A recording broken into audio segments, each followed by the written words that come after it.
What's up, family? Our word today comes from the book of Haggai, chapter 1. Now, in this book, some of the children of Judah are back in Jerusalem after their captivity and have began to rebuild the temple that was destroyed. But we learn that the finishing of the temple being built has now been delayed for multiple years now. In verse 2, we see the Lord telling us that the people are saying the time has not yet come to build the house of the Lord. And they just seem to have been making excuses.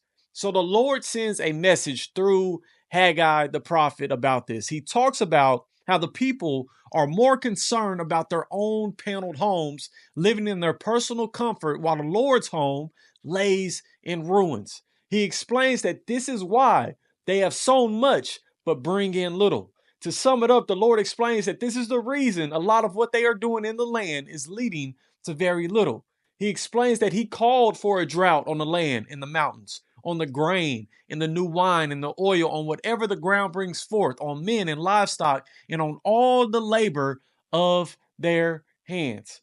He tells them to go up to the mountains, bring wood, and build the temple so that he may take pleasure in it and be glorified. Very simply, family, the Lord is saying, get back on your job. Family, this word today is an encouragement for anyone that knows the Lord has called you to do something, yet there has been a delay in your obedience. That you began working on something the Lord put on your heart, yet you have been making excuse after excuse on why you haven't continued that or finished it. Excuses that it's not quite time or that you aren't prepared just yet. Family, this could be why what you're doing now isn't producing a lot of fruit because what the Lord told you to do, you aren't doing it. Family, we have to get back on our jobs. If you know the Lord has called you to do what you have been delaying, get back to work and trust in the Father.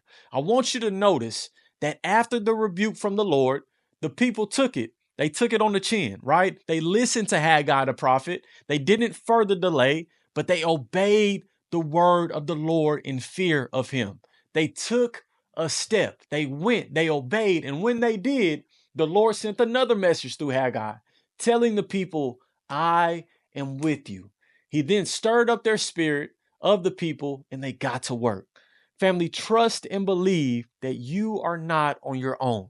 If the Lord called you to do it, he is with you. And when you rely on him and walk in obedience, he will give you what you need to accomplish the mission. Let's repent for our delay, right? Asking God for forgiveness. But if he is giving us another chance, let's go, right? Let's not delay any longer and let's make sure we're walking in obedience. Remember, God is with you. If you need some accountability as well, let me know. We are with you. Holla at me, right? So we can be there for each other. I love you guys. Shalom. Peace.